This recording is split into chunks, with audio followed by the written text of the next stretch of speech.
Hey, what's up everybody? It's Lyds and we're back for some more Thronebreaker, and last time we did a couple of really fun missions. We had a puzzle over here-ish that was very chaotic, but a lot of fun. And then we also just defeated the remainder of the Caldwell family and basically took down their estate.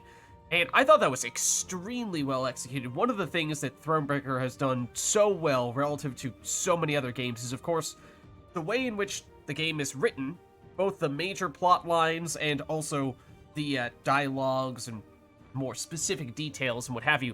And this was just a great example of that, where, you know, many games would have someone who betrays the main character like Count Caldwell, but after we fought and defeated him in the previous area, Ongren, would have been very easy for the game to just say, okay, well, that's that.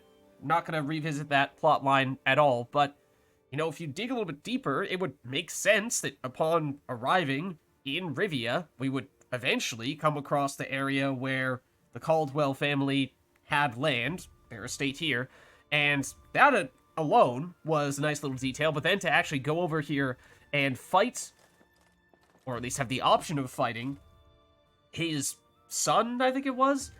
And, you know, he tried to trick us, make us think that he was actually a friend of ours. But of course, it seems as though, as I think the game was saying, the apple didn't fall very far from the tree. And in truth, he was just waiting for an opportunity to backstab us. And so that was really, really well done. Just a level of detail that I think you don't see very often, and it was executed extremely well at that.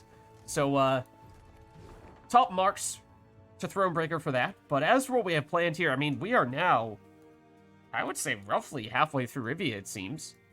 Maybe slightly less than that. So, we're heading on over here. We do not really know what to expect in that area. So, we're just going to see what happens.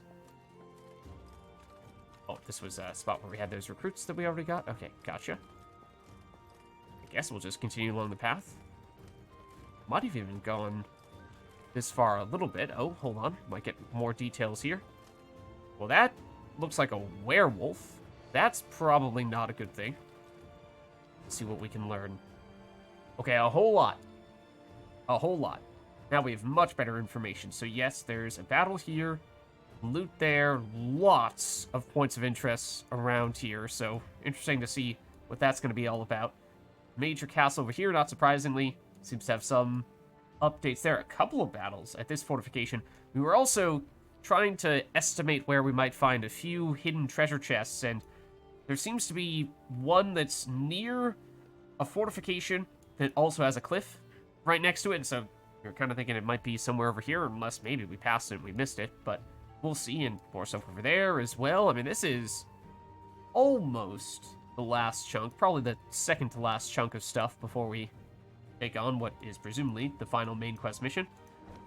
But I suppose that doesn't really change what we're looking at here. We're probably just going to jump into that. I'm pretty sure will be a werewolf encounter over here, unless there's other loots to be had elsewhere. We did, I think, also get a ton of stuff from that previous encounter as well in terms of resources. What the heck? Well, that's nightmare fuel. See, we are currently on high morale. I think we got that from defeating the Caldwells, but Your Majesty, I advise you to come no closer. This trench, it seems Nilfgaardian soldiers have repurposed it as a mass grave. I count nearly 24 bodies. We shan't stay here. We leave at once, or we prepare a proper burial and pay 250 coins to get high morale. So, alright, I was kind of wondering in the back of my mind, is it worth doing this little encounter here before the battle or after the battle? And probably would like to do that battle on high morale. But at the moment, we have kind of a lose-lose situation. We leave, and we go back to neutral morale. Not ideal. We pay 250 gold, and we stay on high morale, but we're already on high morale, so it's not really improving as much as it's just avoiding this. So there's no neutral option, unfortunately. Maybe we take our chances being on low morale, or neutral morale, because, I mean, we don't have a lot of things to spend our gold on at this point, but I think we can still make this work. Right? Famous last words, I suppose. Okay, mass grave. Maybe that would have been a bit of a hint as to what that encounter behind this was going to be. But we did it in the other order. It is a standard battle, so full length. 3 rounds. The Lyrian army approached Lindhem. The village sergeant Niedemir called home. Is that someone who's been on the team this entire time, who are only hearing their name for the first time? Possibly. He was eager to hold his family in loving embrace. Oh, no. Well, I think we know where this is going then. Eager to hold his family in loving embrace, recount his adventures, introduce his wife to the queen. Yet, the chimneys spewed no smoke. No light flickered through closed shutters. And a bit further beyond the village, a deep, dark pit. What did it hold, you ask? Ha! You clearly aren't familiar with war. I'm afraid we are familiar with war, and we are familiar with what that pit was filled with. But either way, we do still have battle here. And I'm not sure when the last time we fought a werewolf was. We fought any werewolves? No, we fought a ton of vampires. Which makes me think we must have also fought werewolves, but I cannot recall when that was last again. Oh, I love the model for it. It's great. Looks very intimidating. I feel like I would have remembered this. But it's a werewolf pack leader. Every 2 turns on turn start, alternate between 2 abilities. Oh, that's going to be hard to keep track of. Damage a random enemy by the number of allies, or heal all of your units. Like, completely heal? And it doesn't say by X amount, so I assume that means if one of their units is not completely destroyed, it will heal off any damage it has taken. So that sounds like that could be kind of difficult. I don't really think we've had much in the way of enemies like that before. And Isbel might have enough damage to just completely destroy them, in which case we don't need to worry too much about that healing, but the things like brawlers, and that 3 damage is never going to be enough to actually destroy a card, you'd have to think. And the Disgraced Warriors, sometimes they have enough damage to hit but not kill. So that's going to make using those guys a little bit tricky. We do want to have, I would assume, still as many Skellige guys as we can get in round 1 as per usual, especially since this is a 3-round match. Ooh, Patricide. Also going to be kind of tough to have him and his damage make a big difference here. I mean, Dogger's obviously great, but we kind of want to keep him in our deck for the time being. Might not even use him in round 1, so I think we're about to mulligan him. Maynard is also great, but also a card we'd probably like to keep in our deck for the time being, and that's more what we're looking for here. Okay. Isbel fits that description as well. Alpha Werewolf, resilience, every turn on turn end, strengthens self by 1, so higher base power. Okay. I don't think we've fought any vampires before, and that might mean that this is going to be a new experience, because this might be a very new archetype that we're going up against. So I do not know what to expect, but I think we do want to get Skellige guys down early. Devon Runestone. I think we'll prioritize the warrior because, as I was just saying, I think the brawlers are going to be a little bit tough to make them work. With all the healing enemies we're expecting to find. Let's use leader ability to get rid of a footman. I think we'll target more warriors for that same purpose. We have more? I thought we had a bunch of, we have another one in hand. I was going to say, I thought we had a bunch of the brawlers, but not a lot of warriors in hand, but maybe I just didn't see them. Alright, I mean, I guess we'll go for a brawler in that case. Come on, kill me! Okay, so I am curious to see what other stuff they're going to have. Wolfheaded, strengthen all allies in hand, deck, and battlefield by 1. Okay, seems like the strengthening is very much a theme. Don't know if we're going to see more resilience as well. And obviously the healing from the leader ability. I think they use their damaging leader ability there, though. Okay, so we would like to get Patricide down early under normal circumstances, but especially since they just did their damaging leader ability that we know they're about to heal, and especially if they keep on strengthening, that means it's going to be harder and harder to destroy the cards, because they're just going to tank more hits. So that's going to be a difficult threshold to overcome. I mean, we should Probably still Devon and Runestone here. You could deliberately... Nah, we should probably still do this first, right?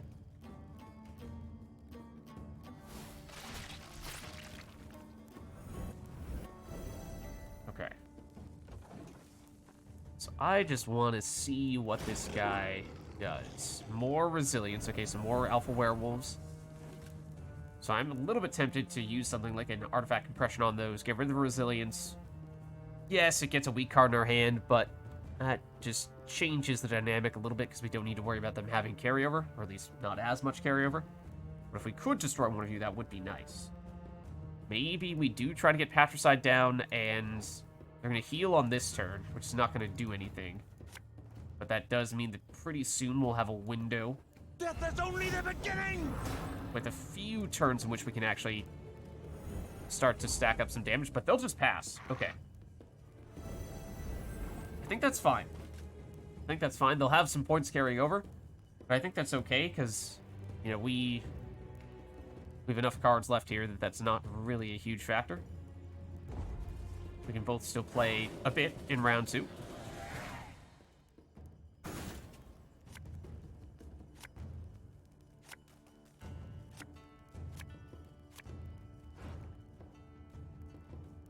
Now, if I remember correctly, in Thronebreaker, unlike in multiplayer Gwents, if you overdraw cards at the start of a round, you will actually discard those cards, which is not ideal. I was going to say, you might even make a case for dry passing here, meaning not play anything.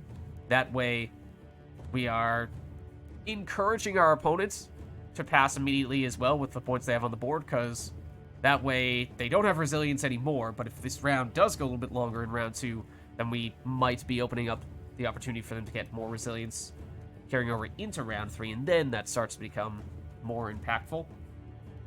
So that's my concern. Oh, we don't want the footmen. Not much we can say for certain. Okay, but otherwise, I mean, I guess we just play Skellige guys, and that is a form of carryover.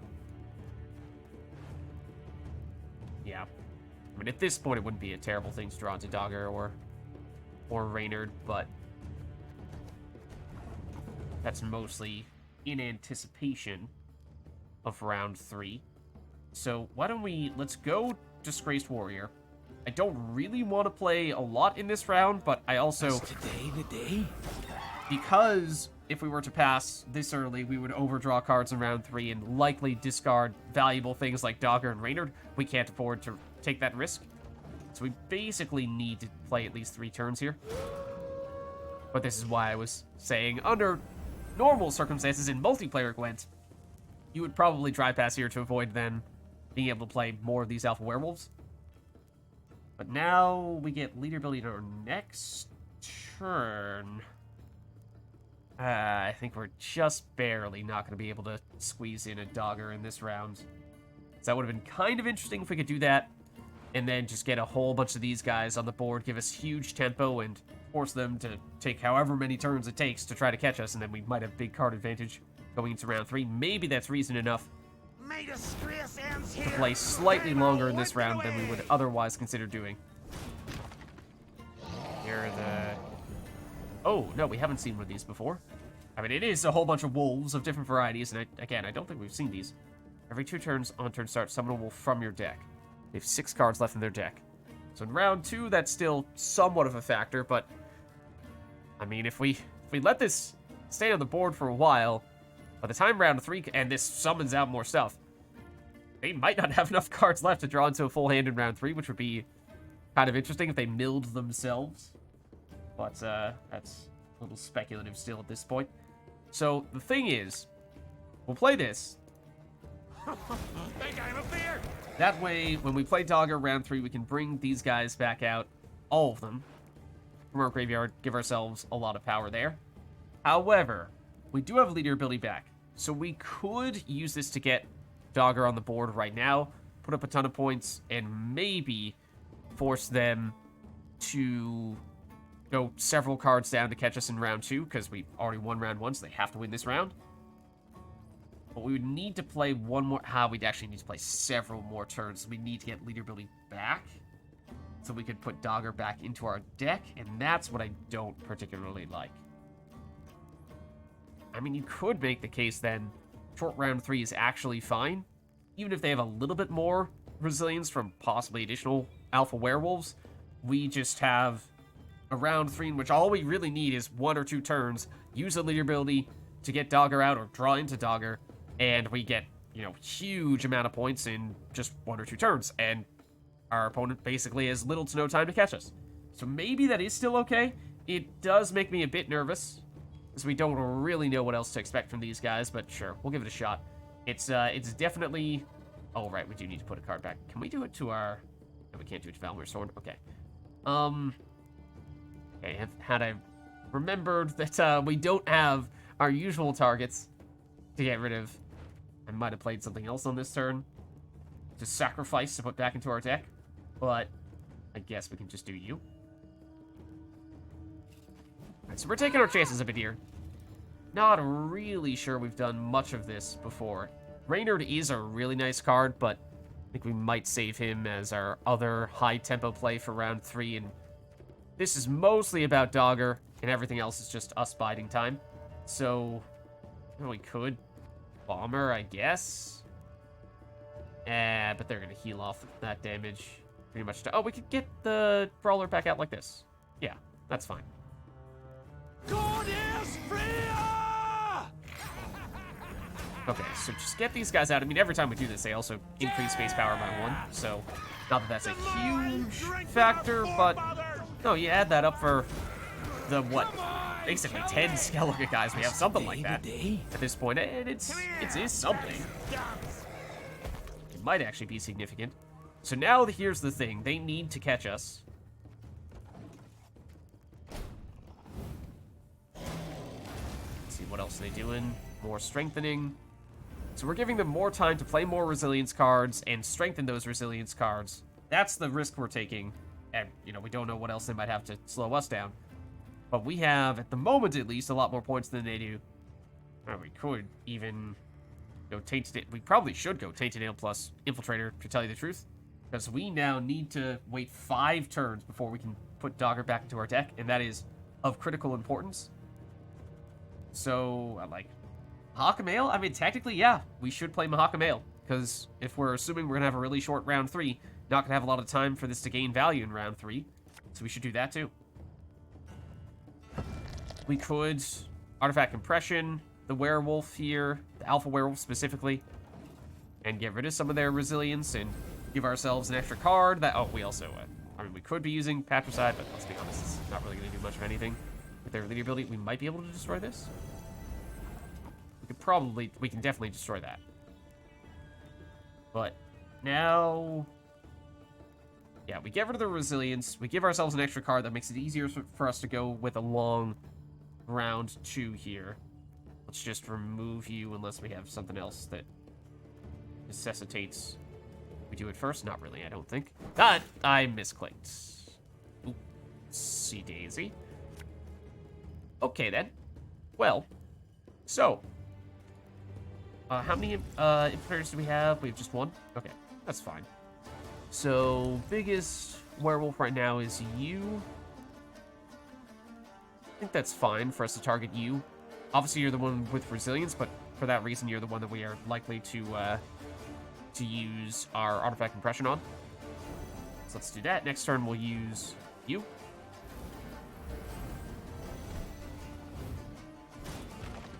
And we kind of want this to keep on going. Because that's the other factor at play here is, the longer this round goes, yes, it's going to help them put up more points. They're actually doing a decent job of keeping pace with us. But, well, that's in part because we powered them up.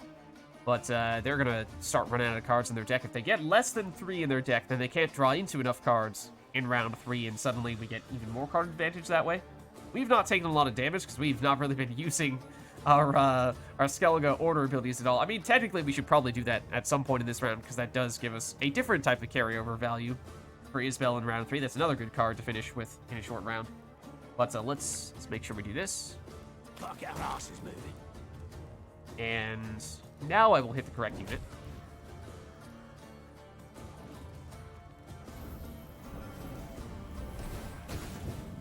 And that is another card that we... Wait, is this... Summon a wolf from your deck. Why are they able to summon wolves from their deck without actually reducing the number of cards in their deck?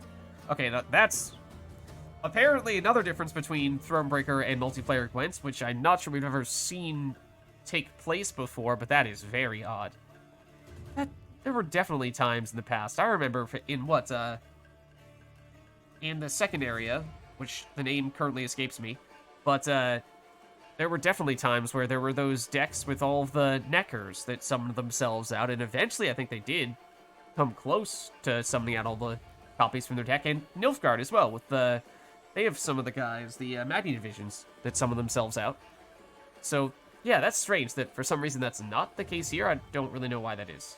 That makes no sense. That's inconsistent with multiplayer Gwent and inconsistent with other things we've seen in Thronebreaker as well. So, very odd. I think we might... Yeah, on this turn, let's go Artifact Compression on you, get rid of the Resilience, put an extra card in our hand.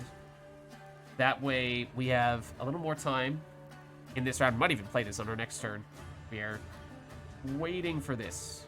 And next turn, we should get you back, and that means we have a decent option for the Alchemist as well. You're almost dead. What is that? Why did that happen? Some of these guys were hitting us. Oh. We have seen these before. You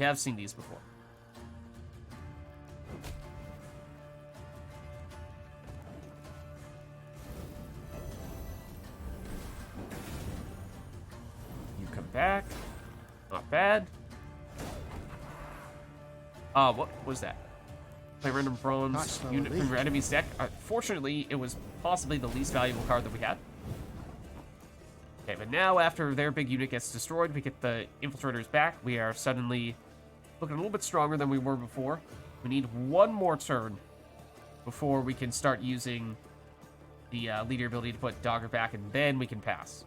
So I think that means might even be playing Jade Figurine here. We're also now eyeing Alchemist. It's a unit on its left. We'd like to put something here. We kind of want it to be Jade Figurine or something small, and then use an Alchemist. And because Jade Figurine is quite fragile, that makes me a little nervous. But otherwise, I mean, we do want it to be something there. All right, we'll take our chances. If it does get destroyed, so be it. And we'll once again destroy you. And we might end up using these order abilities on our last turn. As we were saying, that sets up a bigger Isabel. I mean, at least she's at 23 now. That's something. Maybe that's enough to destroy a card. So one more turn. It also means a shorter round 3 and less risk of running out of board space, which has been something that has started to become a bit of an issue. And they're stealing more cards from our deck, which potentially could have been a big deal. Fortunately, we've played most of our big stuff. If they were to steal Raynor, that'd be unfortunate. Barnabas, that's probably our next most valuable card, and maybe the Infiltrator, although I'm not sure if they're smart enough to use that effectively. So now we go Alchemist. And, I mean, this is the highest power option, although there's still the chance they just immediately destroy that. But that's not the main focus here. We actually need to make sure we have enough cards left in our... We're not going to have enough to draw into all the stuff we need in round 3, are we? They've milled us now. And somehow avoided milling themselves. I mean, I think it's still okay. Even if we don't draw into enough cards to have the full 3 we'd usually get in round 3. Just the act of having all this carry over in a short round, I think, is going to be a pretty huge factor, and that's more than enough to make the difference, make this worthwhile. But let's do this. Asks, I mean, technically we could not seen me. do some self-damaging stuff here, and maybe that gives us a safer Alchemist option. High end, this is still worth the most, though. It's been a mistake. I'm no mage. Or we could leader ability and replace the Jade Figurine with something else. What is actually in our deck right now? Because we have a bunch of false alarms here. It's actually Reynard, Infiltrator, and Barnabas. So we're going to put Dogger back into our deck. We're going to have to get 2 cards out. Probably want that to be Barnabas to save Reynard, and possibly Infiltrator. Obviously, it's not going to have time to come back, so we're basically just handing our opponent points. That might be okay. So we have an optimal round 3. If they steal more cards from our deck, then that means we're inviting them to steal Dogger or Reynard, and that is kind of terrifying. But, you know, we'll take that risk, I guess. So, yeah. I guess we'll do... Or we can make it be the Jade figurine. Let's put that back. No! Lids! The whole point was to do that so you could put Dogger back, and now you've basically lost the entire match. Okay, well now we need to 2-0 them. Alright then. No, that was not the plan. That was a humongous blunder, but okay. Also, we don't really want to be playing Reynard right now because we have not used any of these order abilities. So he's kinda useless. Lovely. You know, just what we needed to spice things up, right? Just what we needed to spice things up. Make it a little bit interesting again. I guess we'll keep Reynard in here as maybe a way to help us in round 3, but oh man. Okay, this is this just got interesting. Okay, so we're gonna put Barnabas here and make him be the alchemist target. That is ultimately, I think, what made my really like this one. made my brain go a little bit in the wrong direction there. Was I got a little too caught up with trying to find a better target for the alchemist. So I was concerned about the Jade figurine getting destroyed after boosting it, but okay. The Tainted Ale, I don't think has enough time to do its thing. Becker's Dark Mirror probably backfires because we have a 39 here and they have 4s, so we don't want that. I was really hoping for, I forget which card it is, but the one that puts something back into your hand. That would have been an absolute bailout. It would have made up for my complete blunder, but, you know, we didn't get it. That's fine. That's fine. Lyrian Horn. That means pretty much by necessity has to be what we go with here. And it's pretty solid. At least for the boosting, we know they're going to be able to heal off that damage there. But now, I mean, we also kind of need to play you in this row, but we've accepted the fact that that might happen, and we're okay with it, I guess. So, since we now basically need to 2-0 them, does that change whether we're going to use these order abilities or not? Well, I mean, we're definitely going to Alchemist here. Don't get me wrong. Greetings. We're going to do this. What is it? And that better be worth it, because that is basically the combo that we sacrifice our entire round 3 strategy that we were planning to use for. So hopefully Barnabas is enough to carry us to the victory here. We could destroy any of a number of things here. They could use that order ability and potentially get some value out of it. Otherwise, you're an easy card to destroy. We can destroy you as well. You have a little bit of long-term value, but you're obviously very low base power. Maybe... Maybe we do this to destroy both of you. Then we can use Patricide. I mean, technically, Patricide would have been a little more efficient if we'd used him first, but I think we're still going to have enough damage for that. And maybe we do still leave those unspent, and Isbell is at least at 30 power. They have set this row on fire, so we may take more damage there. So maybe in a short round, Isbell is still enough to immediately destroy one of their cards, and maybe that's good enough, even if they are able to catch us here. But we're kind of just hoping this is going to be enough right here, right now. Possibly even without having to take another turn. Okay, figurine did not get hit, but that may change. That did change. Okay, so we have a exactly 100-point lead. They have 1 card left. Surely we're okay. Surely they're not going to do something that dramatically changes the equation. They're not going to Igni us and remove 82 points in 1 turn that way.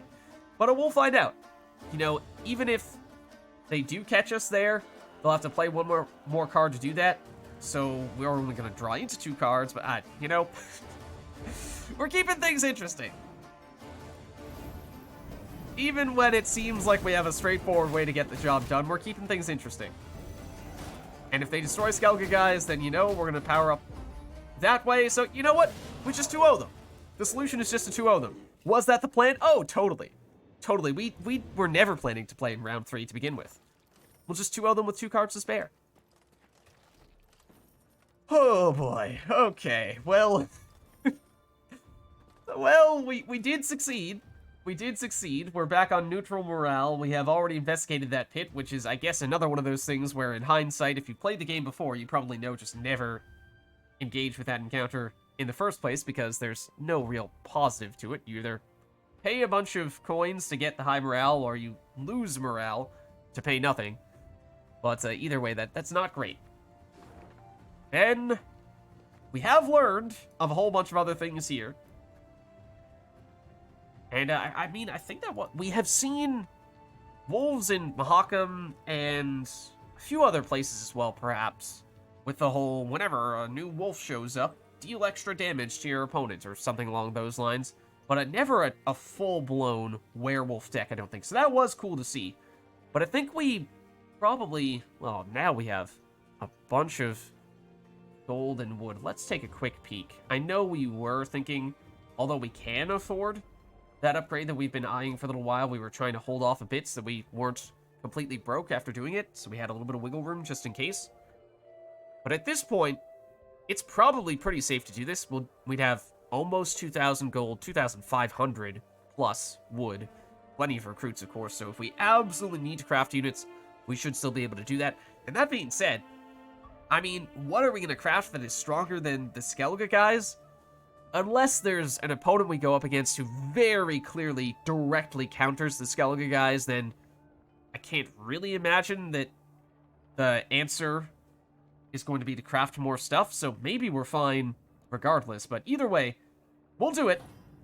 We will do it. It is very expensive.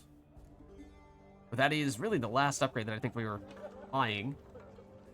And it does change the color of the mess tent. Maybe it's slightly bigger, I'm not sure. I think there was still... And that icon suggests there's still something we can afford here. Maybe, now that we're in the latter half of the final area of the game, we should get the watchtower to use scouts to mark the location of treasure and resources on our regional map. That feels like that could be worthwhile at this stage. Otherwise, it's Meve's movement speed, you know? When we've already walked 90% of the distance that Meve is going to walk, this seems like the right time to invest in this. No, thank you. No, thank you. So with that being said, I think that's probably a good place for us to wrap up here. We know of several other things that we are going to be on the lookout for in the near future. Still going to try to keep an eye out for some treasure chests as well. And even encounters that shouldn't be that difficult, we continue to find ways to spice things up a little bit. So hopefully you guys enjoyed the video, and I'll see you in the next one.